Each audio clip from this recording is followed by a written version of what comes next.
Assalamualaikum warahmatullahi wabarakatuh. Perkenalkan, nama saya Renaldo Prasetyo. NIM saya 28920500407. Prodi saya dari manajemen. Di sini saya akan menjelaskan tentang materi budgeting yang dimana untuk memenuhi ujian tengah semester. Dan dosen pengampu mata kuliah budgeting adalah Ibu Merintan Berliana Simbolon, SE AK CAMAK. Baik, kita lanjut ke materi. Oh ya, sebelum materi ini saya bacakan, nanti ada soal yang akan saya jelaskan di akhir slide, dan soalnya itu ada di PPT ini. Jadi jawaban soal di PPT-nya itu ada di Excel. Nanti saya pindah ke Excel, teman-teman. Baik, kita mulai saja. Penganggaran usaha. Penganggaran perusahaan merupakan suatu proses perencanaan dan pengendalian kegiatan operasi perusahaan yang dinyatakan dalam suatu kegiatan dan suatu uang yang bertujuan untuk memproyeksikan operasi perusahaan tersebut dalam proyeksi laporan keuangan atau yang disebut laporan laba rugi, neraca, perubahan modal, dan arus kas. Penganggaran perusahaan atau perencanaan dan pengendalian laba tersebut mencakup pengembangan dan aplikasi dari tujuan perusahaan, spesifikasi tujuan perusahaan, pengembangan strategi, perencanaan laba jangka panjang, spesifikasi strategi perencanaan laba jangka pendek,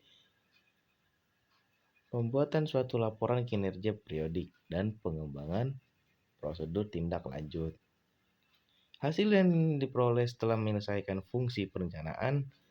Sedangkan penganggaran atau budgeting adalah suatu proses yakni mulai dari tahap persiapan, penyusunan rencana, pengumpulan data informasi yang diperlukan, pembagian tugas perencanaan, penyusunan rencana itu sendiri, implementasi rencana sampai pada tahap pengendalian dan evaluasi hasil pelaksanaan rencana. Nah, di sini ada syarat-syarat yang perlu diperhatikan dalam menyusun anggaran, yakni ada 3 ya teman-teman syarat-syaratnya. Yang pertama dari realistis, luwes, dan kontinu.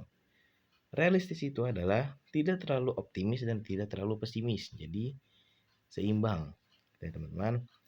Luwes adalah tidak terlalu kaku dan mempunyai peluang untuk disesuaikan dengan keadaan yang mungkin berubah. Jadi tidak kaku dalam punya peluang, terus disesuaikan dengan keadaan yang mungkin berubah. 3. Kontinu, membutuhkan perhatian yang terus-menerus dan merupakan usaha insidental. Nah, ini tiga ini saya bacakan adalah syarat-syarat yang perlu diberikan dalam menyusun anggaran. Jadi menyusun anggaran itu juga punya syarat-syaratnya teman-teman, ada realistis, luas, dan kontinu. Nah, di penganggaran perusahaan itu juga ada fungsinya.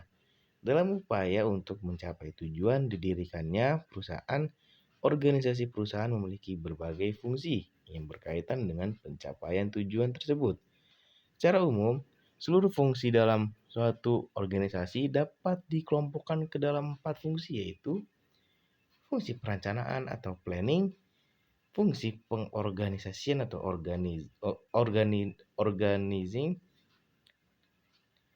3. Menggerakkan atau actuating, 4. Pengawasan atau controlling. Nah, ini keempat ini harus ada di dalam penganggaran perusahaan, harus mempunyai fungsinya ya teman-teman.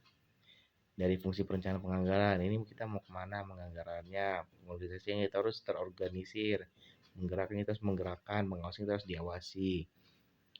Selanjutnya, anggaran dengan keempat fungsi tersebut yang tadi merupakan suatu fungsi yang terintegrasi satu dengan yang lainnya. Nah, yang tadi 4 itu merupakan fungsi yang terintegrasi satu dengan lainnya. Terintegrasi itu maksudnya menyatu atau menyatu dan mempunyai fungsinya masing-masing tapi menyeluruh gitu. perencanaan, pengelolaan, menggerakkan, dan pengawasan. Nah, berkaitan dengan keempat fungsi utama manajemen tersebut, anggaran memiliki dua fungsi utama. Nah, ini dia fungsi utama ya teman-teman. Tadi itu fungsi yang terintegrasi, jadi fungsi yang menyatu dan sama tujuannya adalah penganggaran. Ini fungsinya ada dua yang utama dalam penganggaran perusahaan. Yang pertama sebagai alat perencanaan, yang kedua sebagai alat pengawasan. Jelas sebagai alat perencanaan itu merencanakan penganggaran untuk tahun-tahun ke depannya atau tahun-tahun sebelumnya. Pengawasan untuk mengawasi juga anggaran-anggaran. Jika ada yang kurang, jika ada yang lebih bisa diawasi dan bisa diperbaiki lagi, evaluasi. Itu menurut saya pribadi. Nah, di sini penganggaran perusahaan itu juga ada manfaatnya. Manfaat penyusun anggaran. 1. Sebagai perencanaan terpadu. 2. Sebagai pedoman pelaksanaan perusahaan. 3. Sebagai alat pengkoordinasian. 4. Sebagai alat pengawasan kerja. Dan 5. Sebagai alat evaluasi perusahaan. Nah, ini di penyusunan anggaran juga tidak harus punya fungsi atau manfaat ya teman. Tidak mempunyai syarat atau fungsi, tapi juga mempunyai manfaatnya dalam menyusun anggaran perusahaan. Yang 5 tadi, perencanaan terpadu, pedoman pelaksanaan perusahaan, alat pengkoordinasian, alat pengawasan kerja, dan alat evaluasi perusahaan. Nah, ini manfaatnya dalam menyusun anggaran perusahaan atau anggaran lainnya. Nah, lanjut kita ke penganggaran penjualan. Penyusunannya, yang tadi itu penyusunan anggaran perusahaan. Nah, saya jelaskan teman-teman. Anggaran penjualan merupakan dasar penyusunan anggaran lainnya dan umumnya disusun terlebih dahulu sebelum menyusun anggaran lainnya. Oleh karena itu, anggaran penjualan sering disebut anggaran kunci. Anggaran penjualan sales budget adalah anggaran yang direncanakan secara lebih terperinci mengenai penjualan produk perusahaan selama periode yang akan datang. Yang di dalamnya meliputi rencana tentang jenis kualitas, produk yang akan dijual, jumlah atau kuantitas, harga jual produk per unit, waktu penjualan, serta tempat atau daerah penjualannya. Nah, itu tadi pengertian tentang penyusunan anggaran penjualan. Lanjut, anggaran penjualan juga dapat dikelompokkan berdasarkan beberapa variabel tertentu yang saling terintegrasi. Lagi-lagi terintegrasi, yaitu menyatu dan mempunyai tujuan yang sama satu dengan yang lainnya. Misalnya, pengelompokan berdasarkan pertama, wilayah pemasaran. Jelas ini harus ada pemasarannya. Pembagian rencana penjualan berdasarkan target wilayah geografis. Yang misalnya penjualan untuk Sumatera Utara, Sumatera Barat, DKI Jakarta, Jawa Barat, Jawa Timur, Sulawesi, Bali, Kalimantan, dan sebagainya. Itu untuk wilayah pemasaran. Semisalnya, 2. Kelompok konsumen. Rencana penjualan dapat pula dibagi berdasarkan kelompok yang ingin dijadikan sasaran penjualan oleh perusahaan. Misalnya, berdasarkan kelompok umur tertentu, jenis kelamin, tingkat pendapatan, tingkat pendidikan, suku, dan sebagainya. Jadi, untuk kelompok konsumen ini harus kita bisa melihat berdasarkan umur tadi teman-teman, umur tertentu, jenis kelamin, tingkat kepadatan, tingkat pendidikan, dan sebagainya. Kita tidak boleh asal menaruh atau mensasarkan penjualan kita kepada orang-orang yang tidak jelas keterangannya. Jadi kita harus jelas dulu ya tadi teman-teman, kelompok umur tertentu, jenis kelamin, tingkat pendapatan, tingkat pendidikan, suku, dan sebagainya. Ya, jadi kita punya sasaran yang pas dan tepat oleh perusahaan. Lanjut, yang ketiga, jenis produk. Pengelompokan rencana penjualan berdasarkan jenis produk. Benar. Berarti membagi dengan target penjualan berdasarkan jenis produk yang dihasilkan atau yang ingin dijual perusahaan. Keempat, kelompok wiraniaga. Pengelompokan rencana penjualan berdasarkan kelompok wiraniaga berarti membagi target volume penjualan yang harus dicapai oleh setiap wiraniaga atau setiap tim wiraniaga yang memiliki perusahaan. ini wiraniaga juga harus perlu ya teman-teman. Jadi kita harus punya kelompok wiraniaga untuk membagi target volume. Tidak boleh asal yang bukan wiraniaga. Boleh tapi tidak dikelompokkan mungkin ya, menurut saya harus yang wiraniaga. Jadi biar enak membagi target volume penjualan yang harus dicapai oleh setiap wiraniaga atau tim lainnya. Yang kelima, waktu terjadinya penjualan, itu rencana penjualan dapat dibagi berdasarkan target waktu yang ingin dicapai oleh perusahaan. Nah, ini rencananya ini harus dibagi waktunya, tidak bisa asal-asal. Misalnya kita mau jual ini di waktu siang atau di waktu pagi. Nah, itu kita harus punya target di situ teman-teman, menurut saya. Lanjut, tujuan dan oh iya, di penyusunan anggaran penjualan dan perusahaan juga punya tujuan masing-masing. Yang tadi sudah saya jelaskan ya teman-teman, tujuan ke zoom. Tujuan hari ini kita bergerak ke belakang ya. Oh, tidak ada, saya lupa naruhnya. Tujuan penyusunan anggaran penjualan. Tujuan penyusunan anggaran penjualan adalah merencanakan setepat mungkin tingkat penjualan pada periode yang akan datang, lagi dan lagi, dengan memperhatikan data yang merupakan pencerminan kejadian yang dialami oleh perusahaan di masa lalu, khususnya di bidang penjualan. Nah, ini dia harus merencanakan secepat mungkin atau setepat mungkin tingkat penjualannya untuk periode yang akan datang, dan memperhatikan data yang merupakan pencerminan kejadian yang dialami perusahaan di masa lalu. Jadi, ini masa lalu itu bisa kita evaluasi untuk di masa depan. Nah, yang menurut saya pribadi. Nah, ini faktor-faktor dalam penyusunan anggaran yang mempengaruhi teman-teman. Ada internal dan eksternal. Di sini sebenarnya ada 10 atau beberapa gitu banyak. Tapi saya ngambilnya cuman ada 6 dan 5. Di web ada 10 apa 7. Saya lupa. Yang pertama, faktor internalnya dalam penyusunan anggaran penjualan. Apa sih faktor internalnya? Yang pertama, penjualan tahun lalu. Yang kedua, kebijakan perusahaan yang berhubungan dengan masalah penjualan. Ketiga, kapasitas produk yang dimiliki serta kemungkinan perluasannya. Empat, tenaga kerja yang disediakan baik jumlah maupun keahliannya. 5, modal kerja yang dimiliki perusahaan. 6, fasilitas yang lain yang menunjang. Itu dia ada 6 faktor internal yang mempengaruhi dalam penyusunan anggaran penjualan. Lanjut, yang terakhir, faktor-faktornya ada faktor eksternal.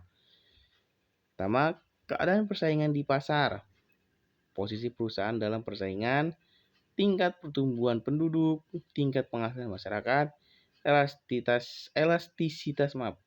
elastisitas permintaan terhadap harga yang dihasilkan. Oh iya, ini tadi saya bilang di awal, ada soal yang akan dibahas di slide terakhir atau 2 slide sebelumnya. Ini dia soalnya teman-teman. Jadi ada contoh soal yang diberikan oleh Bu Merintan kepada saya untuk memenuhi tugas UTS. Yang pertama, pada perusahaan Aska Toys diperoleh data-data sebagai berikut. Harga tersebut belum termasuk PPN 10% dan riwayat penjualan periode dari 2015 sampai 2020 yang berhasil diperoleh oleh tim anggaran dan akan dijadikan sebagai data anggaran penjualan sebagai berikut. Pertama, produk mainan dan harga. Di sini Aska Toys, ya, contohnya adalah perusahaan Aska Toys memproduksi mainan 3 macam mainan. Ada ular tangga, ludo, dan mini kitchen. Nah, sini harga permainannya itu ada 40, 80, dan 130. Ini kita bisa lihat contoh tabelnya soalnya riwayat penjualan 2015 sampai 20. Saya bacakan teman-teman. 2015 800 unit, 2016 250 unit, 2017 150 unit, 2018 250 menit, 2019 700 menit, 2020 900 unit. Nah, lalu dan tak lupa juga ada presentasi penjualannya dalam permainan-permainan yang diproduksi oleh perusahaan Aska Toys. Ular tangga, Ludo, Mini Kitchen. Ular tangga 50% penjualannya, presentasinya Ludo 30%, Mini Kitchen 20%, totalnya 100%. Ini dia contoh harga-harga yang dan sini juga belum termasuk PPN ya teman-teman. PPN itu 10%. Nah, ini hasil-hasil yang diperoleh tim anggaran Aska Toys dan dijadikan data penjualan seperti ini. Ya. Sistem penjualan berdasarkan evaluasi tim terhadap pola penjualan yang terjadi selama ini. Produk-produk yang terjual selalu mengikuti pola musiman dan penjualan tertinggi yang diperoleh pada bulan Juli sampai dengan Oktober. Berdasarkan data tersebut, tim telah menyusun pola penjualan bulanan yang akan dijadikan dasar dalam menyusun anggaran penjualan. Perhatikan tabel berikut.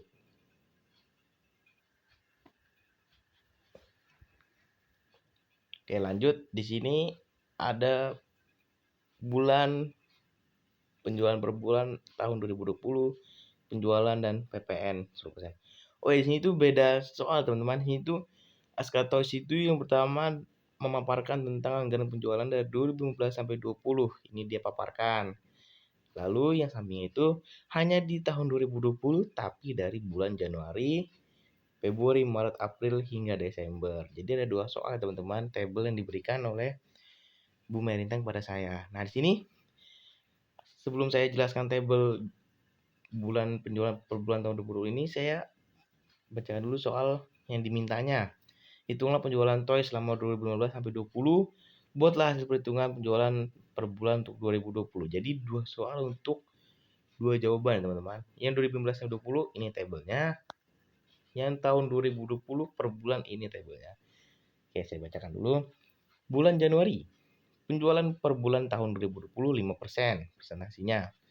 Februari 5% juga, Maret 6% juga, April 8% juga, Mei 8% juga, Juni 8%, Juli 11%, Agustus 11%, September 11%, Oktober 9%, November 9%, Desember 9%. Jadi total keseluruhan dari tahun 2020 per bulannya ada 100%. Nah, di sini kita belum lihat penjualan ya, teman-teman. Ini baru soalnya. Dan ada PPN 10%. Mungkin dipotong 10% ya, teman-teman, per bulan itu. Baik, kita lanjut ke Excel-nya. Maaf ya, teman-teman. Manual. Nah, ini dia. Saya sudah mengerjakannya dan saya akan memberikan ini ya, penjelasan ya, teman-teman ya. Oke, ini dari ada di sini maksudnya di sini tuh ada 2 jawaban dan 2 tabel atau 2 sheet core Excel. Yang pertama 2015 soal yang pertama. 2020 soal 2020 jawabannya. Beda lagi teman-teman. Ini. Pertama, 2015. Produk mainannya sama, ular tangga, ludo, dan mini kitchen. Presentasinya sama yang tadi di soal ya teman-teman. Ini hanya diketahui saja. 50%, 30%, 20%. Total alami sama, 100%. Nah, ini juga ada tabel lagi yang soal pertama. Ini juga nih saya ulangi lagi teman-teman. Produk mainan, ular tangga, ludo, mini kitchen. Harganya 80, 40, 30. Seperti tabel yang di nomor 1. Nomor yang soal pertama, maaf. Nah, sini ada tahun 2015 sampai 20 seperti yang tabel di PowerPoint tadi dari Aska Toys. 2015 penjualan per tahunnya kuantitinya 800, 2016 250, 2017 150, 2018 250, 2019 700 dan 2020 900. Nah, di sini penjualannya kuantiti dan di sini penjualan harganya teman-teman, dolar gini sepertinya ya. Ini kuantiti dulu. Dari ular tangga Januari maaf. Itu yang soal kedua, maaf. Ular tangga itu 2015 400, 2016 125, 2017 75, 2018 125, 350, 2019 450, 2020 50%. Jadi dibagi atau dikurang 50% kurang lebih teman-teman. Ludo pun sama, Ludo dan mini kitchen. Saya bacakan teman-teman jika tidak kelihatan. Ludo 2015 240, 2016 75% dibagi 30 ya. Kalau nggak salah apa dikurang itu, saya agak lupa teman-teman. 2017 75 45, 2018 salah pencet teman-teman. Aduh, kacau. Maaf. 2019 210. Aduh, 2020 maaf. Ada 270. Begitu juga dengan mini kitchen. Dari 2015. Kita gedekan dikit layarnya biar kelihatan. Nah, mini kitchen dibagi 20% penjualannya. Kurang lebihnya apa dikurang gitu ya. 160. Duh, agak ribet ya manual teman-teman. Maaf. 2016 150, 2017 30, 2018 50, 2018 140, 2020 180. Nah, ini berdasarkan penjualan kuantitinya ya teman-teman, dibagi atau dikurang permainannya itu beda-beda. Ada 50%, pencet 30%, 20%. Nah, di sini lanjut kita masih di table yang 2015 sampai 20 di Aska Toys. Lanjut table ini penjualan yang produk mainnya itu harganya teman-teman. Ini tuh presentasinya mungkin dibagi gitu, bilang ini tuh penjualannya. Per tanggap perjualan itu 80, 40, 130. Nah, 2015 ular tangga menghasilkan penjualan 300 maaf teman-teman. 32.000, 10.000, 6.000, 10.000, 28.000, 36.000. Itu dari 2015 sampai 20. 15, 16, 17, 18, 19, 20. Ludo pun sama, 2015 9.600, 2016 3.000, 2017 1.800, 2018 3.000, 2019 8.400, 2020 10.800. Mini kitchen 2015 20.800, tahun selanjutnya 6.500, tahun selanjutnya 3.900, tahun selanjutnya juga 6.500, 18.200, 23.400. Ini table ini dibagi berdasarkan penjualan, presentasi penjualan dibagi dengan penjualan harga mainan. Beda ya logonya teman-teman, quantity dan $. S. Penjualan harga mainan, maaf. Lalu ada dibagi lagi PPN 10% dari harga mainan itu dan presentasi dari penjualan quantity Aska Toys. 10% PPN teman-teman, sangat tinggi sekali. 2015 6.000 PPN-nya, baginya hasilnya 1950 2016, 2017 1.710, 1.170, lanjutnya 1.950, 5.460, 7.020. Jadi total penjualan itu diakumulasikan dari tahun 2015 sampai 20 itu 261.690. Ini kita sudah dapat jawaban total penjualan dari tahun 2015 sampai 2020. Di 2015 ada 68.640, 2016 21.450,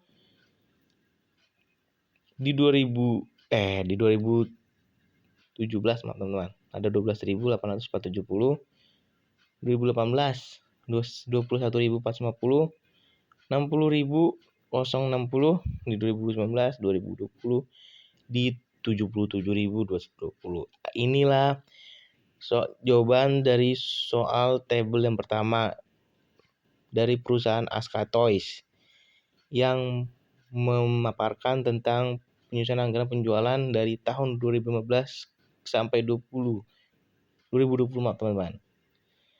1, 2, 3, 5 tahun teman-teman. Nah, ini hasilnya total penjualan selama 5 tahun. Oke, masih ada waktu sepertinya.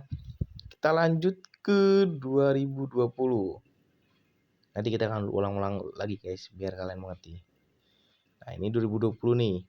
Tapi di tahun 2020 itu mengambil per bulannya dari awal bulan sampai akhir bulan dari perusahaan Aska Toys. Nah, di sini tuh sama, table atasnya masih sama teman-teman. Masih sama. Tidak ada yang berbeda teman-teman.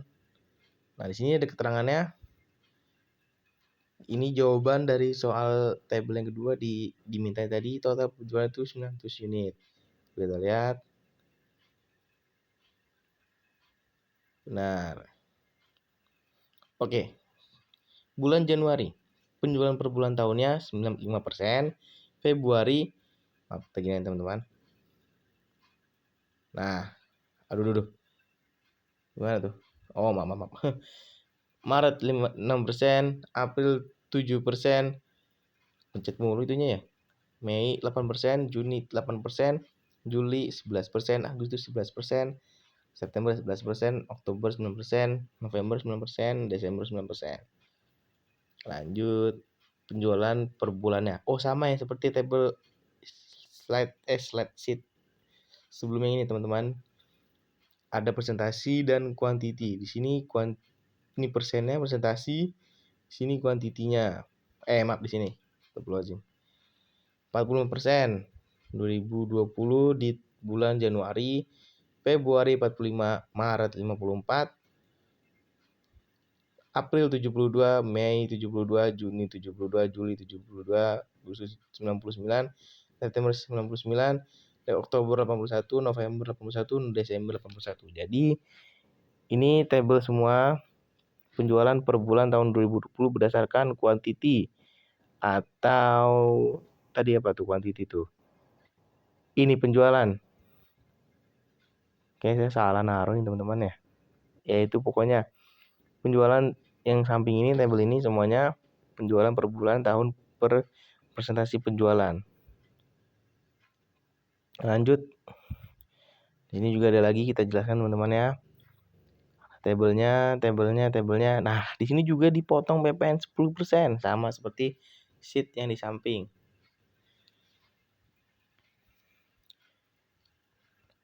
Kita bacakan dulu teman-teman. Penjualan per quantity. Ular tangga 50%, ludo 30%, mini kitchen 20%. Di sini tuh hasilnya tidak sama semua teman-teman, berbeda teman-teman. Dari kuantiti maupun presentasinya. Di sini ada 22,5, 13,5, 9, 22,5 juga, 13,5 dan 9.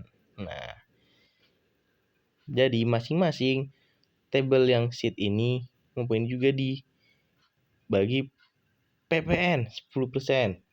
Tidak kurang, tidak lebih. Baru kita sudah akumulasi semua, kita hitung-hitung semua dari penjualan sampai kuantiti. Ini tahun 2020 per bulan.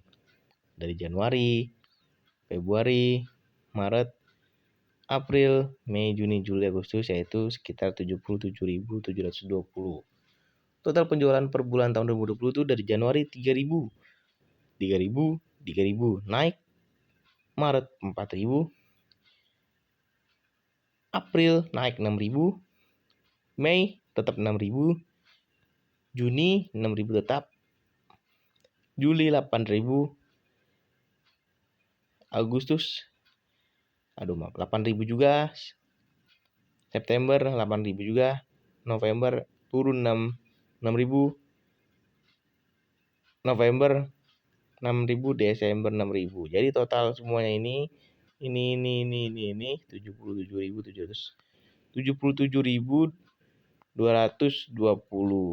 Dulu maaf. Dan total penjualan di 2020 itu adalah 900 unit. Oke, begitu teman-teman. Ini 2015. Ya. Total penjualan di sini kita ulang lagi 2015 adalah 261.690. Ini semua totalnya sudah dibagi dan PPN. Dengan penjualan per presentasi penjualan dan kuantiti.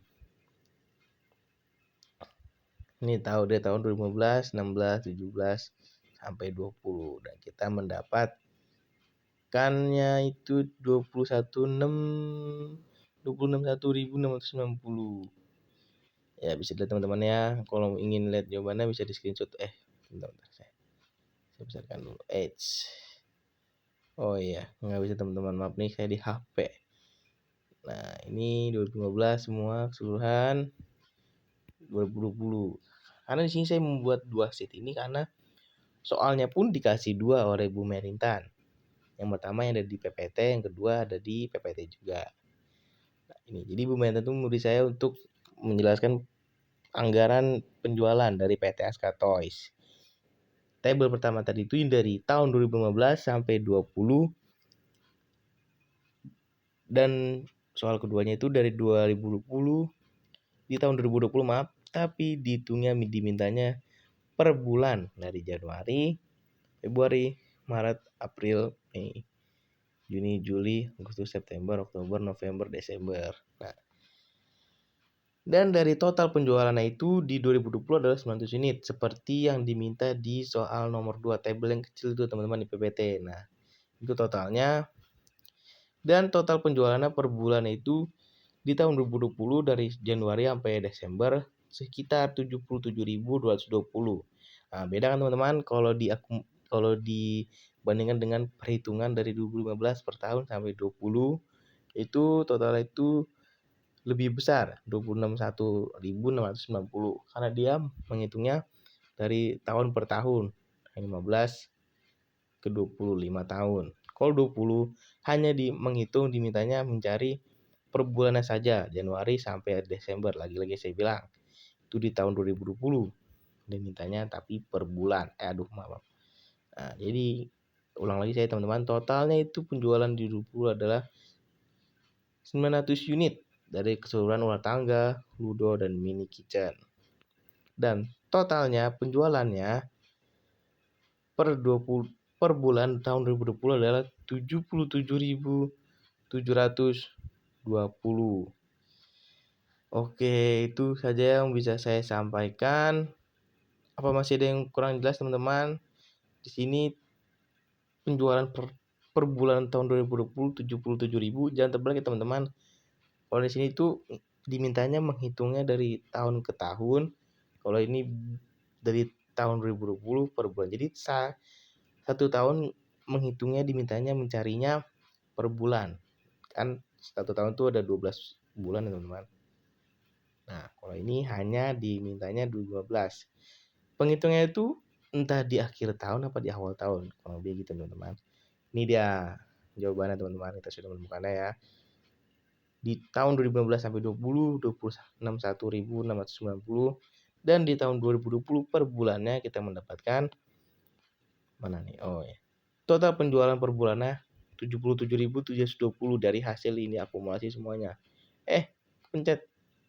Astagfirullahaladzim. Nah loh, udah kita abaikan saya teman-teman ya. Saya juga kurang ngerti main di HP. Laptop saya lagi agak crash. Nah, total penjualan diminta di soal tadi itu di tabel di tahun 2020 ada 900 unit dari produksi Aska Toys, rumah tangga, ludo, mini kitchen. Saya ulang-ulang lagi teman-teman agar mengingatnya. Oke, kita lihat waktu dulu. Nah, waktu sudah menunjukkan menit 33 menit. Hampir setengah jam ya teman-teman saya menjelaskan tentang budgeting, materinya, teori, dan hitungannya. Baik, itu saja yang bisa saya sampaikan. Kurang lebihnya mohon maaf. Wabillahi taufiq wal hidayah. Wassalamualaikum warahmatullahi wabarakatuh. Terima kasih.